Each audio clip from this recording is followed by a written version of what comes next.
Hey, what's up, everyone? Thanks for tuning in to Be On Air. I'm your host, K.Lee Marks. If you're an entrepreneur, coach, author, or have a brand and are trying to grow your business, or even if you just have a message to share, then this show is for you. We are sharing proven blueprints to amplify yourself, and we'll discuss every step of the podcaster's journey to give you the mindset, tools, and community that you need to launch and grow your own impactful podcasting platform so that you can be on air. Before we get into today's episode, if you haven't already, please subscribe. And if you're enjoying the show, please consider sharing this podcast with someone who might benefit from it. Your support helps so much. Thanks for tuning in. Let's get started.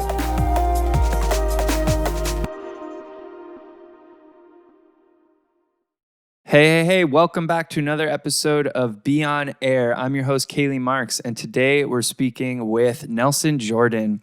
Nelson is a conversion copywriter and a digital marketer. He's also host of the Working From Home podcast, which I had the honor of helping to launch, and I'm really excited to have him here and to learn about his journey with you all. So first of all, welcome to the show, Nelson. It's great to have you. Thanks for making it. Hey, K.Lee. Thanks for having me. Really appreciate it. Absolutely. So, just to start, would you share a little bit about what you're up to in the world so that my audience can get to know you a little bit? Yeah, no problem at all. Essentially, I'm a freelance conversion copywriter and digital marketer. So essentially what that means is people come to me when their companies need help with growth. They have particular targets that they need to hit, whether that's in terms of sales or leads or anything else really. And then I help them improve that either by focusing on their on-website copy. So this is more like direct response copy than brand. And we can go into what that actually means later, of course. And that can be anything from web pages, landing pages, lead magnets, email automations. And I'm quite fortunate that I have a kind of 10 to 11 years experience of digital marketing as a whole. So we can go into that as well, but essentially over and above the normal copywriter, I use all of these strategies to kind of inform what part copy should play in the whole journey. That's so wonderful. And who do you like specialize working with, and who's your sort of like your main audience or client niche that you like to work with? I would actually consider myself like an anti-specialist. I've made kind of a purposeful decision not to niche down. Some of the people that I really admire in the business world, people like Jay Abraham, have had such incredible success specifically because they've made the decision not to niche. One of the things that Jay is probably best known for is being able to bring one principle that applies in an industry and almost transpose that and transplant that into a completely different industry that doesn't use that principle or theory at all to deliver great results. So I firmly believe in that. I think there are things that like specific industry experts will be able to bring to the table that I'm not able to, because I have so much experience in across many industries that I haven't had the time. But conversely, there'll also be things that these industry specialists will never have come across that I can bring to the table, like it's almost second nature. So although I started out in B2B, so I worked with a lot of heavy manufacturing, engineering, supply chain companies. I then moved to B2C, and I've worked with homeware, fashion, online dog training, photography, real estate, like everything you could think of, I've probably done at this point. I've worked for an agency, I've worked freelance. So I think at this point I've worked at between 70 to 80 businesses to help them grow. So you can imagine kind of the amount of industries there. The only industry, funnily enough, that I haven't worked with, and I was having a conversation with somebody earlier this week about, so I might be able to correct that soon, is healthcare. Other than that, yeah, I've probably done it. Wow, yeah. So I really like that piece about finding principles that apply to multiple industries. And it sounds like that decision to not niche down has actually served you and given you a a variety of experiences that has only strengthened your skill set and your ability to speak to a wide audience, and that's awesome. So, and you said Jay Abraham. I've heard of him multiple times. I have to check him out more in depth. Maybe we can get back to some of that stuff later. I also liked how you were making a distinction between direct response copywriting and what was the other? Brand copywriting. And brand copywriting. I would maybe like to touch on that. But before we do that, so your podcast, the Working From Home podcast, would you share a little bit about how you decided to start podcasting and the why behind that, and a little bit about your journey through the launch process with me and what your experience was? Sure, of course. So the reason I started the Working From Home podcast is because my wife and I have been living in Valencia in Spain, which is on the Mediterranean for the last 3 years or so. This summer, we made the decision to move back to the UK, to Staffordshire, so kind of slap bang in the middle of the UK. And we're starting to think about, having our own family. So we want to be around friends and family and, build up that support system that we'll need. And I was really worried about it. And my wife knows how worried about it I was. She won't be surprised at all. Essentially in Valencia, our flat was, right in the middle of a very bustling, busy city. There was always something going on. There's always some music. There's always some sort of like dancing or festival, and like the Spanish love their saints days, which are just like little holidays on a random like Tuesday or Wednesday. Everyone has the day off. There's always like dancing and drinking and just music and having fun. We were moving back to a tiny, tiny village that has like maximum 2,000 people. And we weren't even going to be living in that village. We're living kind of further out on a small kind of housing estate. It's lovely here. The scenery is fantastic.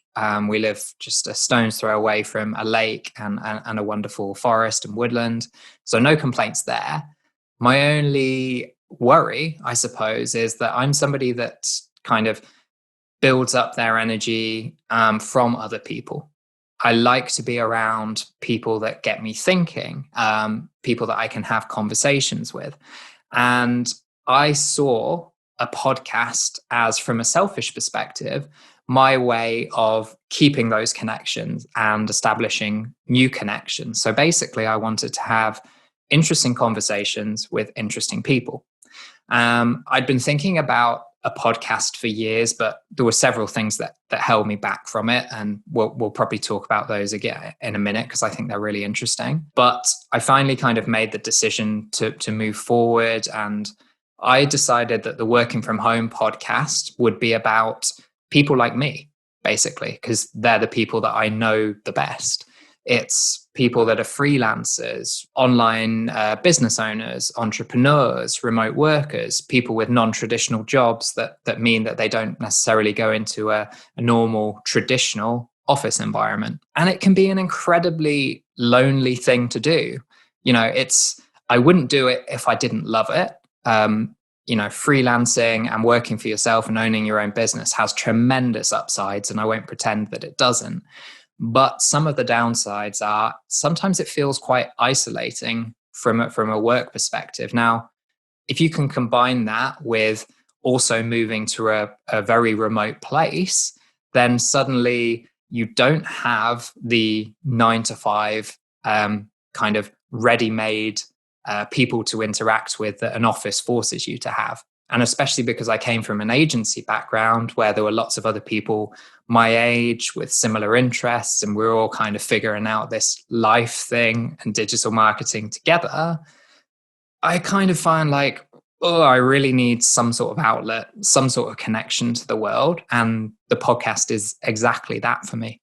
I love that. It's such a great reason to start. So I'm hearing that the isolation of owning your own business that's a home-based business, plus coupled with moving to a remote village and being, maybe, I don't know if you'd consider yourself an extrovert, correct me if I'm wrong, but you mentioned like you get energy from speaking with other people, and that was enough reason for you to want to start a podcast, so you'd have this kind of momentum going with building connections, maintaining those connections.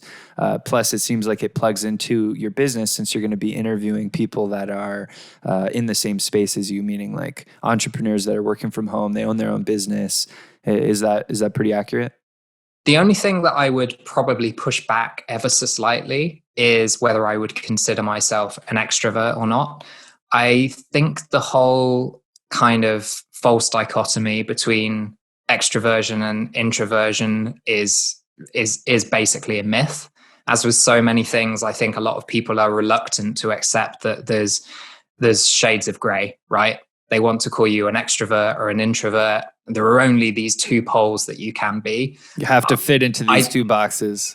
Exactly. I largely disagree with most of those things. The same from like a political perspective as well. I don't necessarily believe that there is like conservative and liberal and nothing in between, and you have to fit into these boxes, and then you get into this ridiculous tribalism thing. Anyway, we're not going to go down.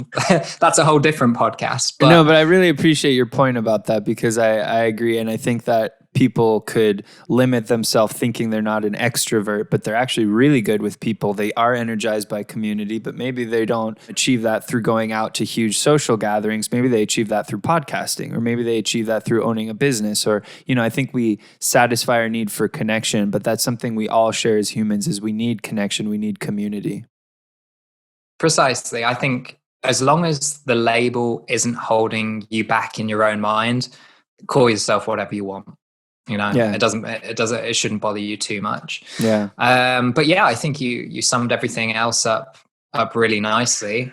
Okay, so we're going back. You moved to this remote village. You knew you wanted this sort of project to inspire you, or to build that connection with your community. So then what happened? And can you walk us through a little bit of like how you started? Don't be afraid to get technical, because the show is for podcasters. So I want them to kind of go through that journey with you a little bit, if you wouldn't mind. Yeah, sure. So the first thing was to decide what I wanted the podcast to be about. What is the actual content going to be? And what I decided is, because it was for people like me, because they're who I know the most, and that's who I kind of care about from a professional perspective the most, I had to decide on the format as well as the audience. And I came down to this kind of interview format, because I struggle to kind of come up with kind of topics from my mind in quite a consistent way. I'll have periods of unbelievable productivity, followed by, days where everything is a bit of a drag to do. And I was quite conscious that if I wanted to be putting out consistent material each week, which I believe it's necessary to do to run a successful podcast, I was going to need help from additional people. And I thought the interview format was a great way to do that. So I decided, okay, well, I can interview people like me, but maybe there's another dimension that we could bring in there. So I also decided that, as well as, people with similar experiences, where we would take more of a story-based approach to kind of understand how they'd got into the position they are, what they enjoy, the challenges that they faced, what they were looking forward to doing, we could also bring in a second group of people. That audience is experts. Now, the only condition that I have for the experts that come onto the show is that they're experts in some tangential field that can help the first group of people. So we have everyone on, from nutrition experts to remote working experts, productivity experts, people to help with your sales, your mindset, all of that, whatever it is. There's so many kind of potential fields there. Just the caveat is you have to be able to help these people like me in the first way.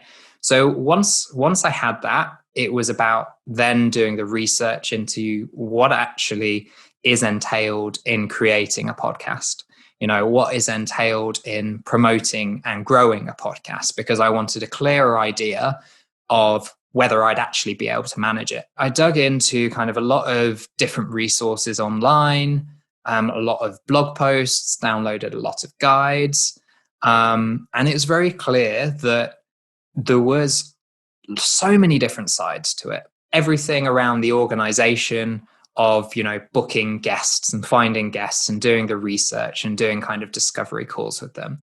There's like the technical recording side. So there's the audio. For my show, I'm also going to be, and have been recording them, to be released later on YouTube. So there's also that visual element. There's the editing element. There's all these really complex bits. And the most kind of important thing that I found for me anyway, and I'd kind of recommend, is understanding, firstly, how much time you have, and being very, very honest, and kind of assuming that podcasts take more time than they actually do, than you think they might. And then it's about your ability, whether you can do all of these pieces or you'll have to hire people to take care of those pieces for you, or at least advise you on those pieces. But then also for me, which I think a lot of people miss out, is whether you want to get good at some of these skills. So actually, although when I looked into the editing side, when I looked into everything that was involved there, it looked like something that if I put the time in, I'd be able to manage.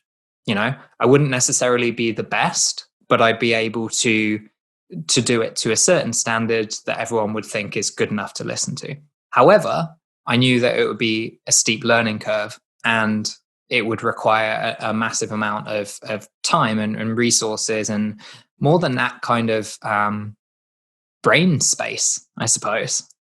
Because I have so many other projects going on as well as the podcast. I've also got my professional work.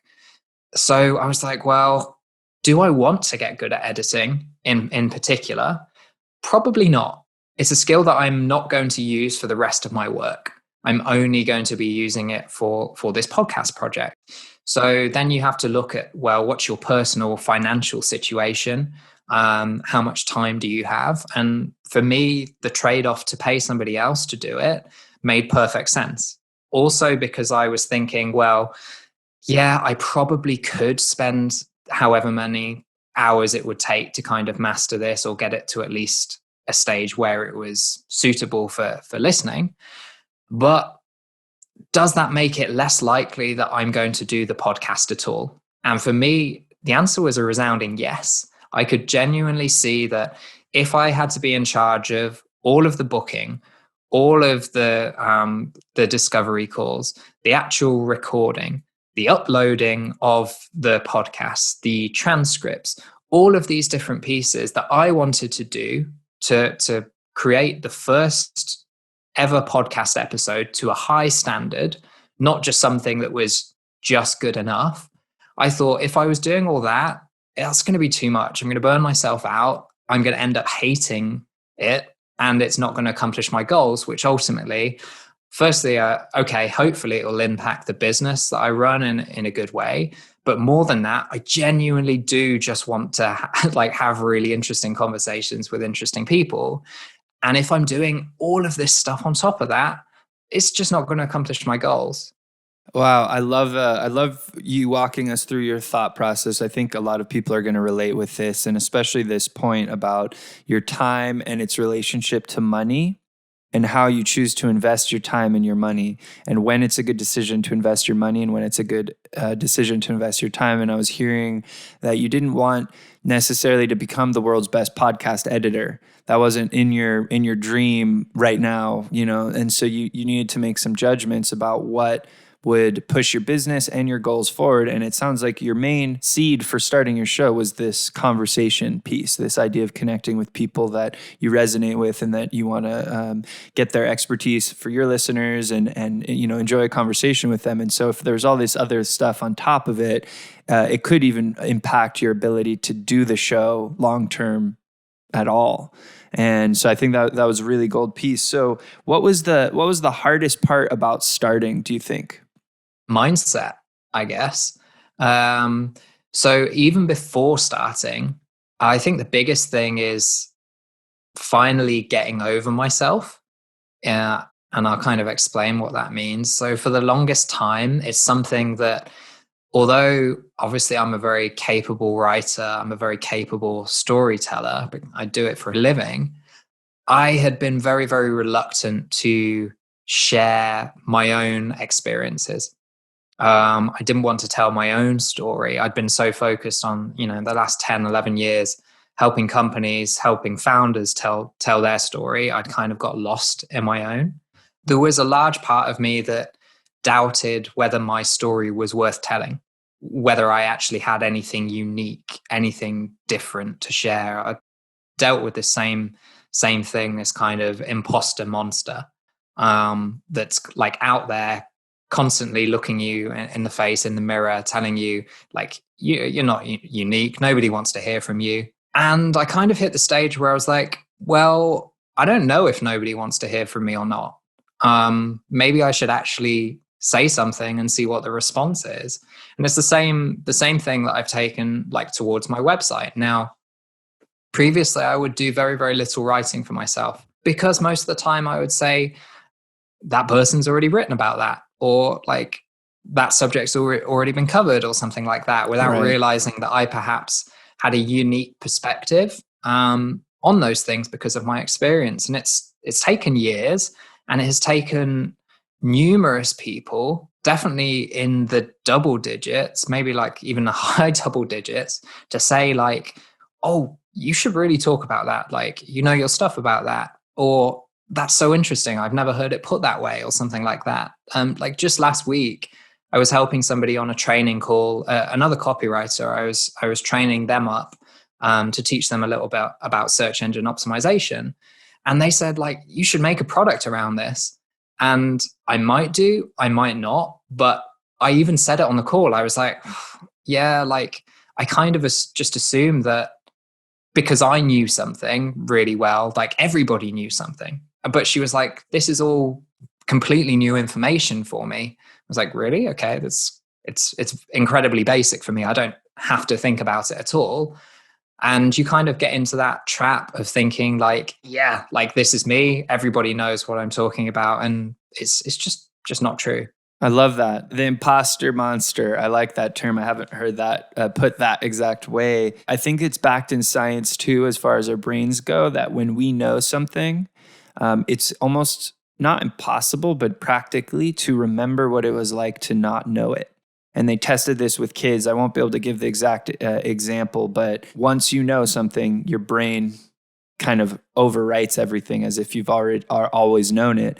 So it's so important to remember this, that not everyone is you. Not everyone has gone through what you've gone through, seen what you've seen, learned what you've learned. And so each one of us has this amazing repository of experiences and ideas to share with the world. So I'm so happy to hear that, it seems like over time you got enough feedback to go ahead and take this step forward. So was there anything in particular that pushed you forward and made it so that you were able to actually start this, as opposed to just kind of thinking about it and not being sure? Yeah, I mean, just getting back to that mindset thing, I think it is incredibly important, at least it was for me, is just the understanding that we're all at different places in the journey, right? And so if you think of, and just incredibly simplified, if you think of a journey as having three parts, kind of a beginning, a middle, and an end, okay, maybe you can't, this end point, is perhaps like the expert. And whereas the starting point is perhaps a beginner who is completely new to the field, whatever you're talking about. So maybe you're in the middle, okay? But maybe you can't necessarily teach the experts, the people who are almost at the end of their story, anything. But there's heaps of people that are behind you who are beginners that actually you will have something to offer. Even if you've been in the field for 6 months, 3 months for that matter, you have stuff to teach the people who are just starting out right now.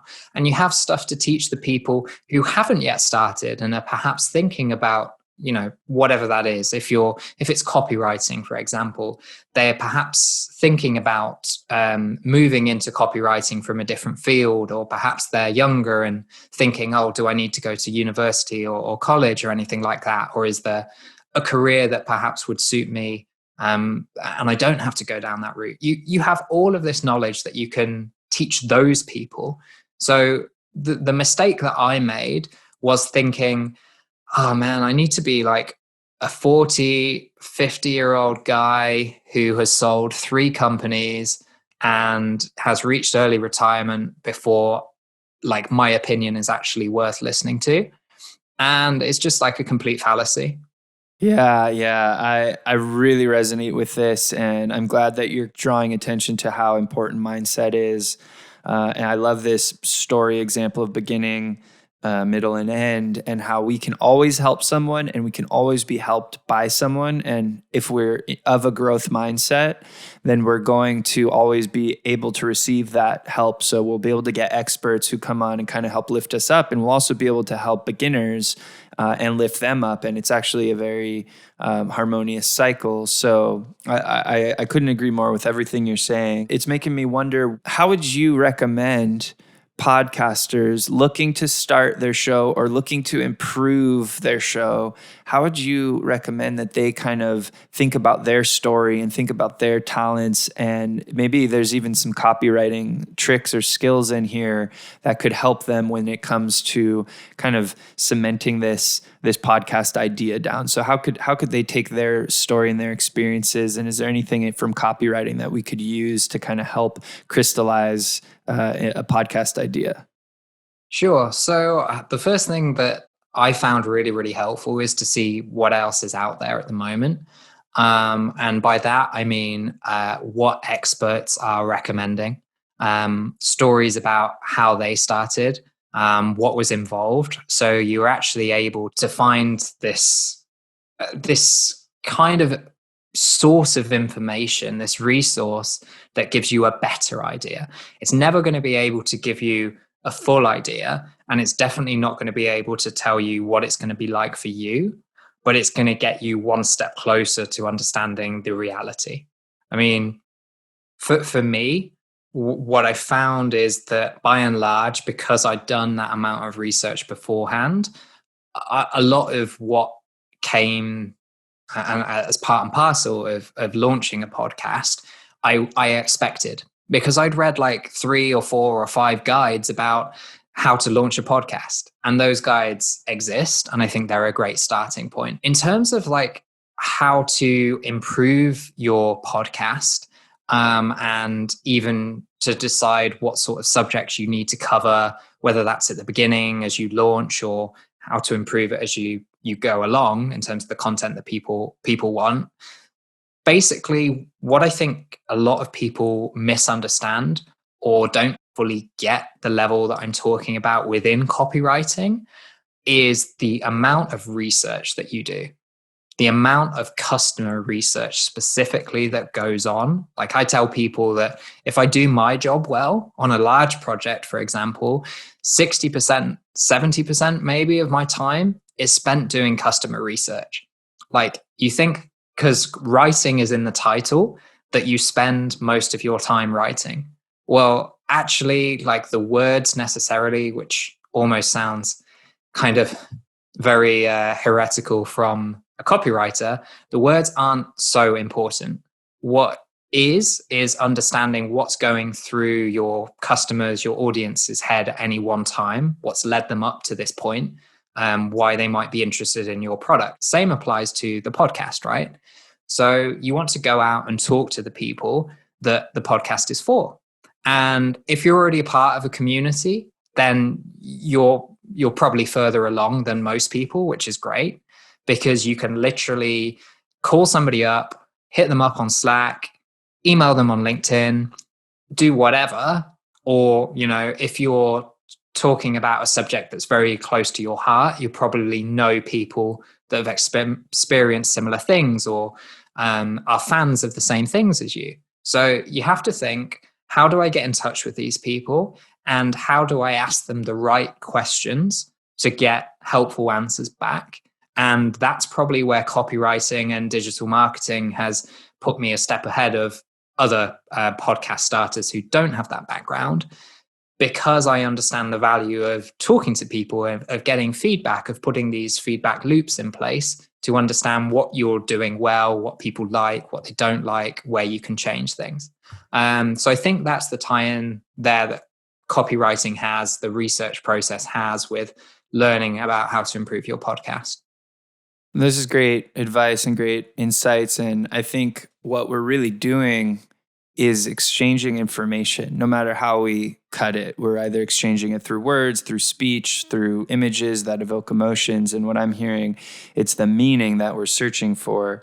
The words aren't as important as the end result. Like, we want to build that meaningful connection. So connecting our customer or our ideal listeners' thoughts and their needs and their desires and their goals. We want to build meaning for them. So we interview people who are going to be giving value that connects in with that customer's meaning. And so it sounds like research is such an important part, and I couldn't agree more. The more we research our client, the more we research their problems, the more we research our guests and their background, and we're going to be able to build better episodes. So I think that was extremely valuable feedback. Sorry, K.Lee, just so I can make that a little bit concrete, because I really just enjoy it when people give me kind of a range of different examples and I can go, oh yeah, that one applies to me. Yeah. So for me, obviously, I want to interview people that are similar to me, because my goal through the whole podcast is to help people live happier, better lives. And the reason that I don't mention anything to do with like more money or anything like that is because actually that's not a lot of people's goals once they've got a certain amount of it. It's about the other reasons for working from home are like freedom mainly. So, and freedom can mean lots of different things, and we don't necessarily need to go into that. But for me, I know that audience incredibly well because I am basically my own ideal customer. Say, for example, you want to record a podcast about films. Now, you can either do it on the films that you want to talk about specifically, or you can do it about the films that other people want to talk about specifically, like the films that are popular within a certain genre or subgenre at any one time.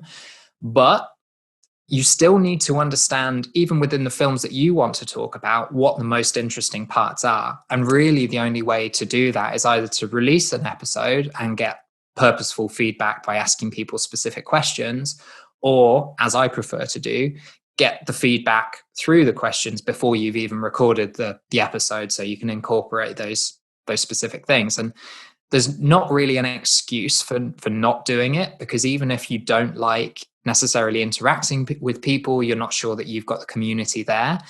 If you do have access to the internet, which I'm going to assume the listeners do because they're listeners to this podcast, then you can go on forums, you can go on competitors' podcasts, you can look at Amazon reviews for books that cover the same subject. There's so many things, you can go on Reddit, who will probably have like a subreddit on whatever it is you're talking about, because they've got a subreddit on everything. If you're recording a podcast or thinking about recording a podcast about American football, a subject that I know very little about, so this should be quite a funny example to use, then how I would go about it as a copywriter is very similar to how you should go about it as a potential podcast host, is by talking to the people. It's by understanding all of the different stories that are going on at any one time.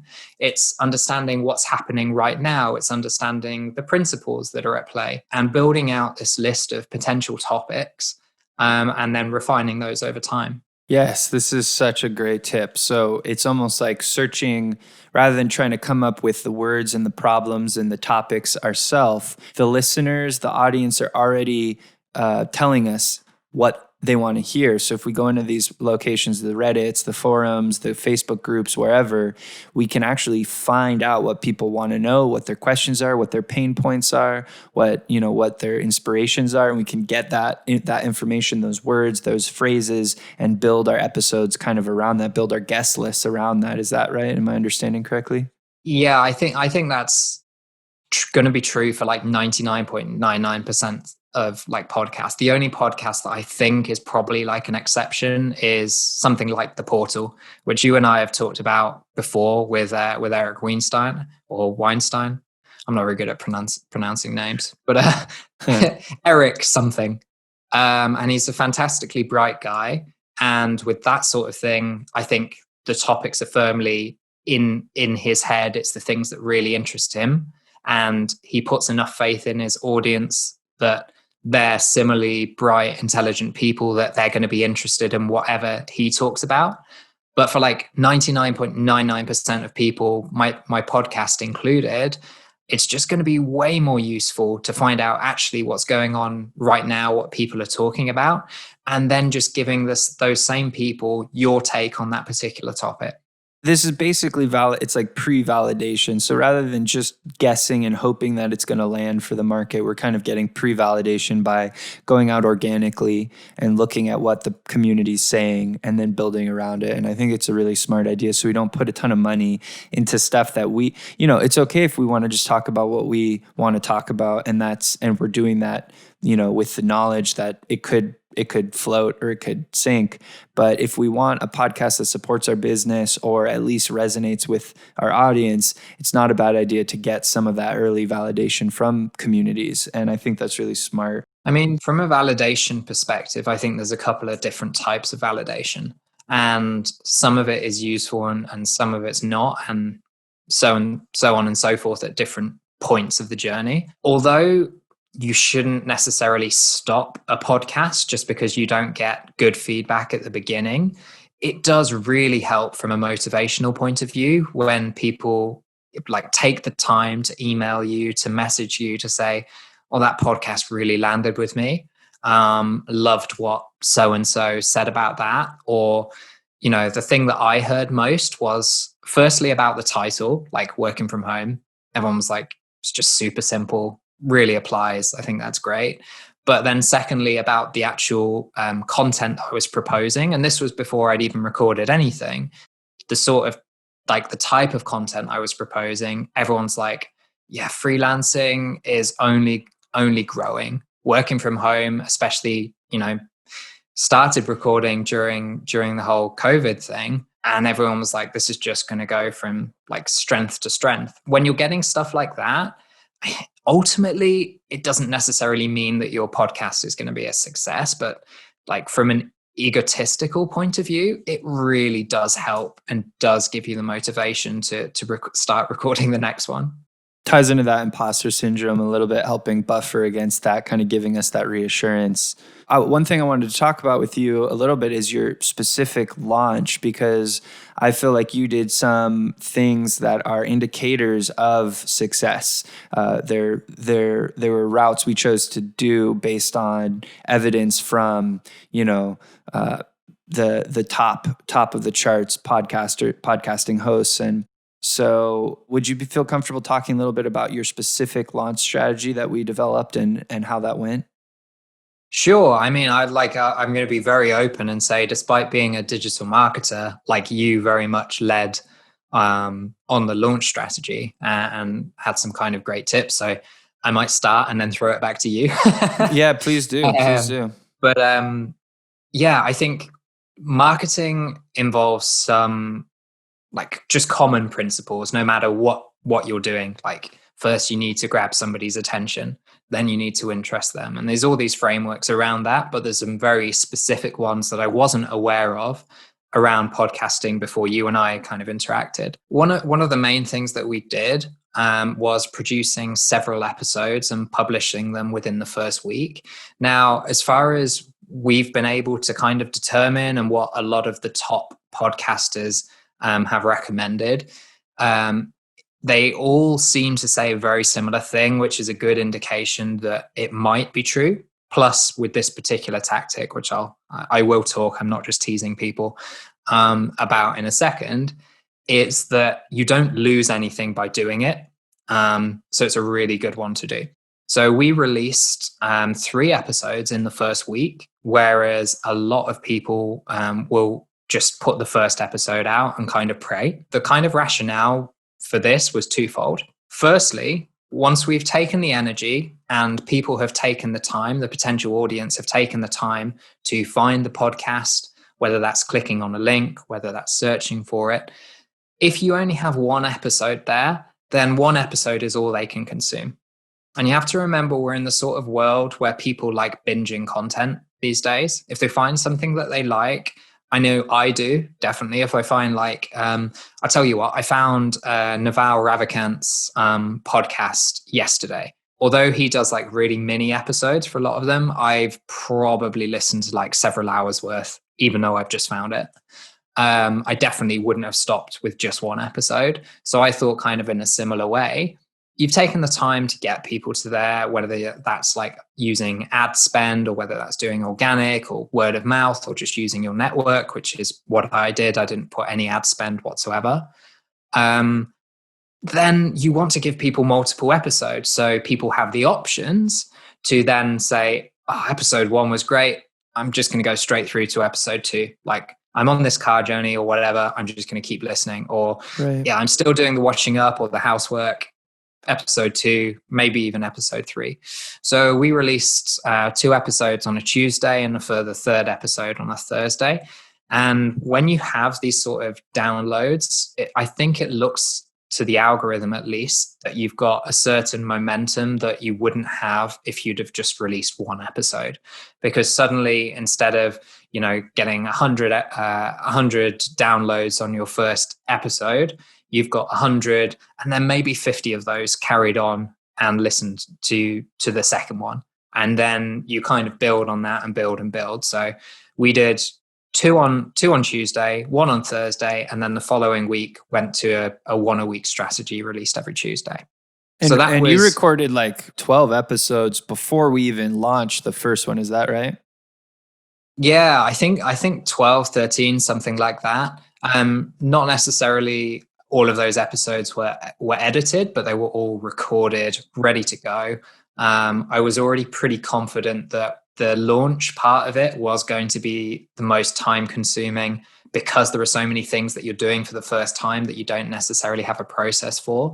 So for me, because I've got a reasonably large network on social media, then I just use that network and combination of friends and family, just encourage them all kind of relentlessly to go on and subscribe to the podcast, to review it, whether that was just hitting the 5-star button or leaving kind of a written review, and then released the social media graphics along with copy to support that. And I did that both for myself, for my own channels, but I also created the same things to give to the guests so that they could share it. So we were also leveraging their network.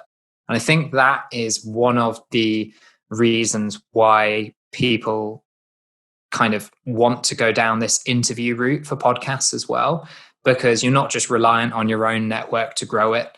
If you've got a different person on that you're interviewing every week, and you do 1 a week for a year, that's 52 different networks that you've used on top of your own. And I think that's really kind of key to the whole promotional success. Yeah, I want to talk about 2 points there, because I think you touched on some awesome tips here.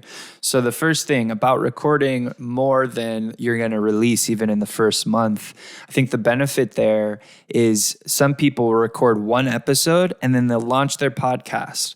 Well, then it does 2 things. They're not going to see a huge number of downloads, because let's put it this way. Let's say 60 people, and you said this, if 60 people listen to that episode and there's no other episode, you're only going to get 60 downloads. If you have 3 episodes, those 60 people may not all listen to all 3, but you're going to get a total number of downloads more, most likely, because people will check it out. So on that first episode, when you look at your numbers, you're going to maybe feel a little disheartened unless you have a massive network.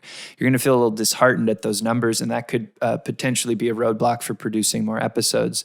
So by just committing to about 10 to 12 episodes before launch, you're setting yourself up to, come out the gate strong. You get to focus on promotion. You get to focus on just getting those episodes to be heard by as many people as possible. And you're sort of just protecting yourself against that, like just burning out or not wanting to do anymore because it didn't go well. And then the second thing you mentioned is the guest network thing. And oftentimes, when searching for podcast guests, you can even find people who actively describe what they will do for promotion when you're vetting guests. So you can, and that can be part of your conversation. Is like, what is their network size? Are they going to do emails? Are they going to do social blasts? And as you grow as a podcast platform, you can have higher requirements for your guests for what they do. And like you said, just spreading your episodes across all these networks is such a huge accelerant for growth. So I think you know, in conjunction with your copywriting skills and your network that you had spent time building already, you backlogged a whole bunch of content. We had a solid release strategy, like you said, of doing those 3 that first week. We're consistently putting them out every week. And you built media graphics, social media templates, and you gave those assets to your guests so that they could share. And you were able to see way more downloads than a lot of new podcasters get in their first week. Even your trailer got a fair amount of downloads, which was pleasantly surprising. So that was a really strong first month of your show. Yeah, I think that understanding kind of the difference between inertia and momentum is really, really important, because as much as we don't want to accept it, a lot of the times we're just emotional beings, even though sometimes like I probably try and act a bit more like Spock than I perhaps should. Like we're not, yeah, exactly. Live long and prosper. Such a nerd. Anyway, you don't have this kind of like fully rational part of you. Nobody does. So if you're putting out one episode, if you're like going to look at the numbers, and you're each time you're looking and you're saying like, oh, like that one only got this many downloads, or that one only got like 50 downloads or something like that, maybe I should stop. That's really going to hurt you. And by pre-recording these, like I had no choice. Those were already done. Like I've already paid for it. It doesn't matter if the next 3 episodes do really badly. You know I'm going to release all of them because I've already spent the energy, time and money, resources doing it. The other thing that I do personally, I mean, you sent me a message like last week or something to say that the podcast was like top 180 in the UK for like entrepreneurship. And I kind of went, is that good? Is that bad? How many are there? You know, that kind of sounds good to me, but like ultimately I didn't care.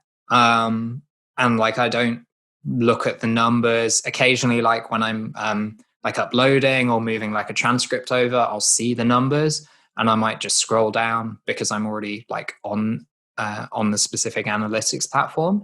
But for me, because I know I'm going to be doing this for a long time, it really doesn't make a difference. Like if nobody downloads the next episode, it will be strange and probably indicate that something's broken somewhere.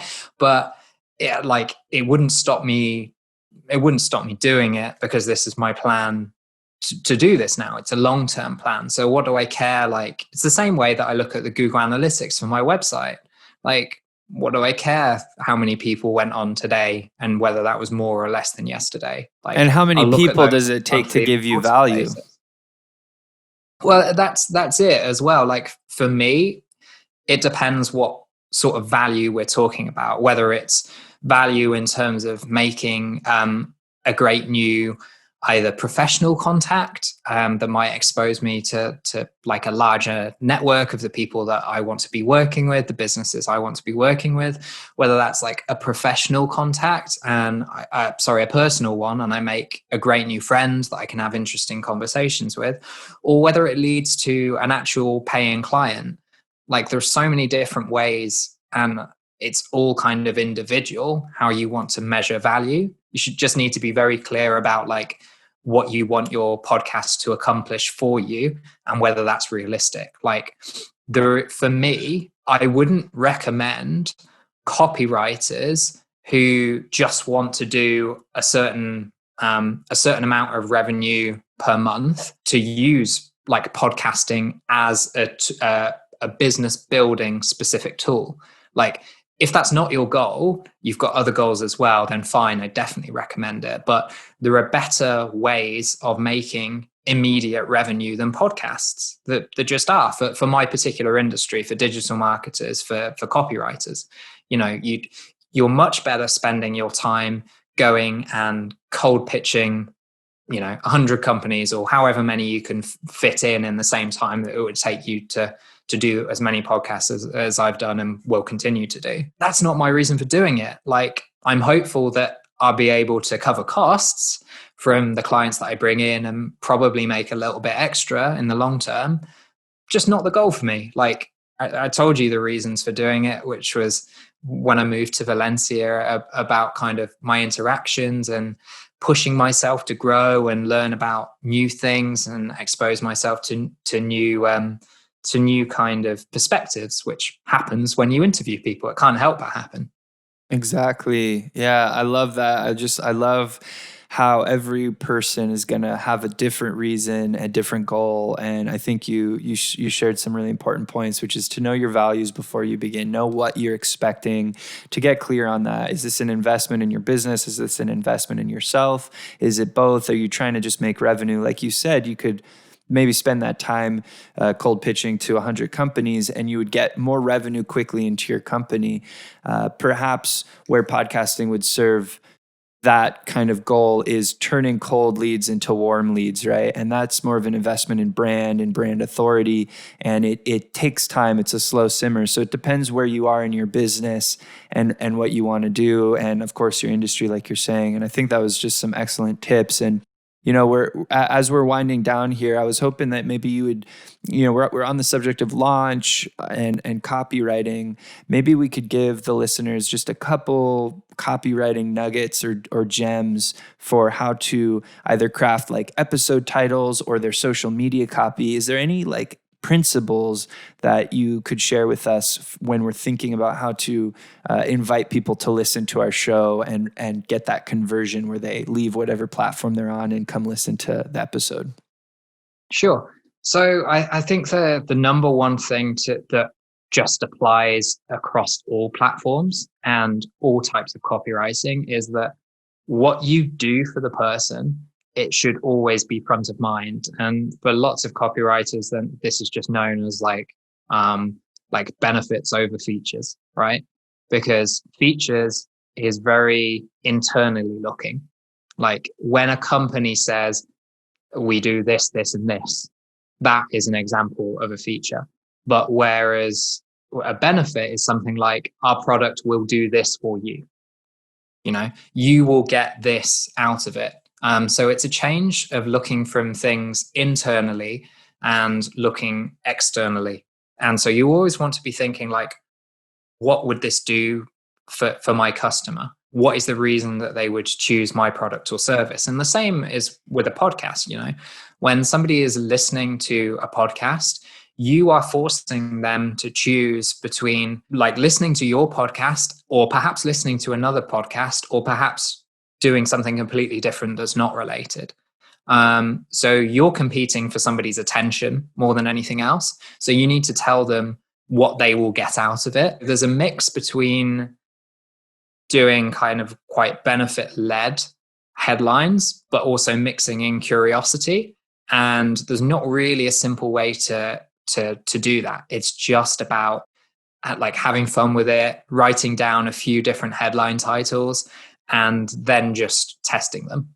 And by that, I just mean putting one out that you're like, I'm pretty sure this one is better than the others. And then the next week, again, writing 3 to 5 of headlines and then putting those out. I found like so far the how-to headlines do quite well. I've got an episode coming out in a few weeks with Remington Cooney, who is a mindfulness and meditation coach.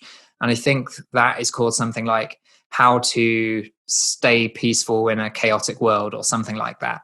That's not the exact title, but it's pretty close. And so the positioning there is people are stressed, people are anxious. The world is incredibly or feels incredibly unpredictable right now. Like the American elections are happening. Like COVID is fully still in swing. So this episode is potentially going to help those people basically find some semblance of peace in amongst turmoil. Now, not every episode will be that directly, like you won't necessarily be able to pull a benefit out of it, but then you have to find a different emotion. You have to be kind of pique people's curiosity. So is there something that you can write that is a little bit strange and people want to know, oh, what did they mean by that? Like, I'm going to have to listen to find out. Can you do something that sounds really, really funny? Does your guest have a really big presence? Are people going to listen to your podcast specifically because you're guest? Then, okay, maybe your guest's name should take pride of place. It really depends. But the key things are kind of like benefits over features. So that external rather than internal view of the world and what you can do for your listeners. But then just picking up like other emotions that you can perhaps tap into, whether that's like optimism, whether that's, humor, whether that's like sadness or joy or whatever it might be.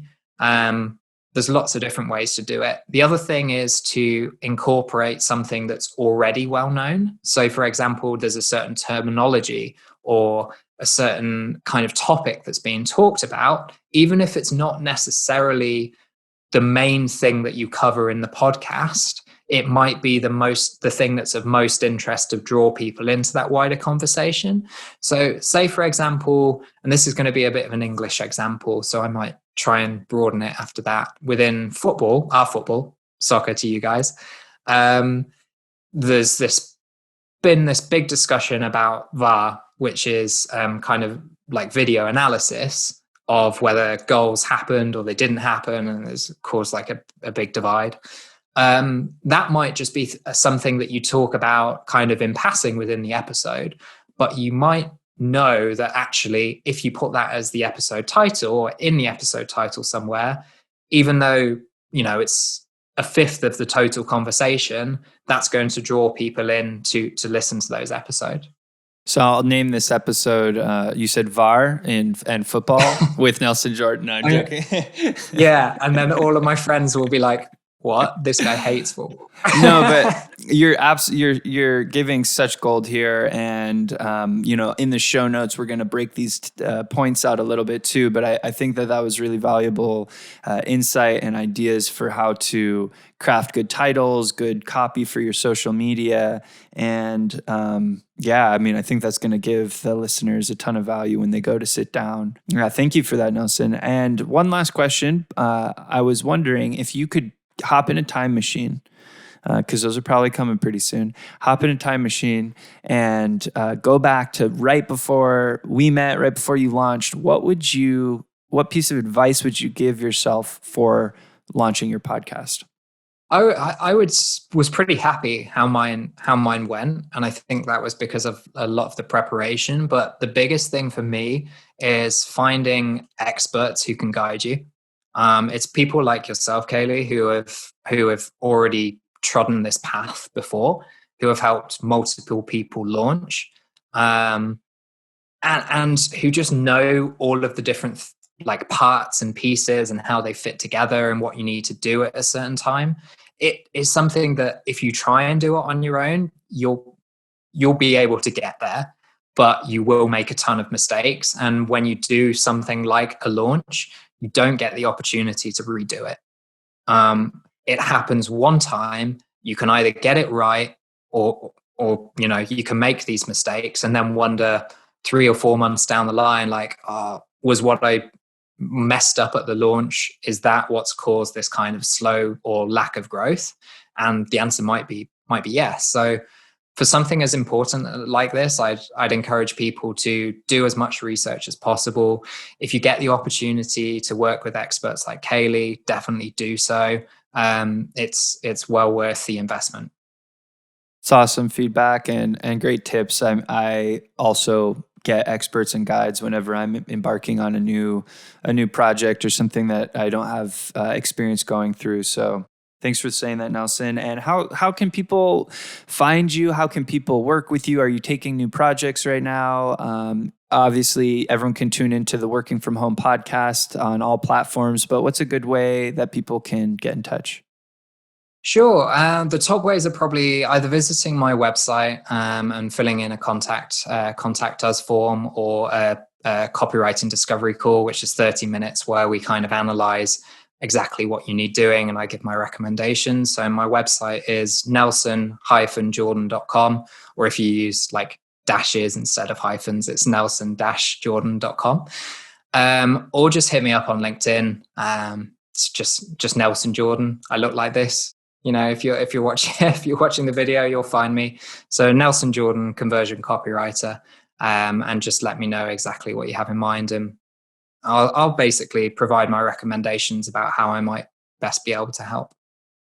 That's awesome. Yeah. And I think every podcaster, every business could benefit from having some copywriting consultation, or at least some education to improve conversion, but also to improve their messaging and how they are connecting with audience. And you're definitely a wonderful person in this space. So thank you again so much, Nelson, for your time, for joining me on this episode. And I'm looking forward to seeing what you put out next.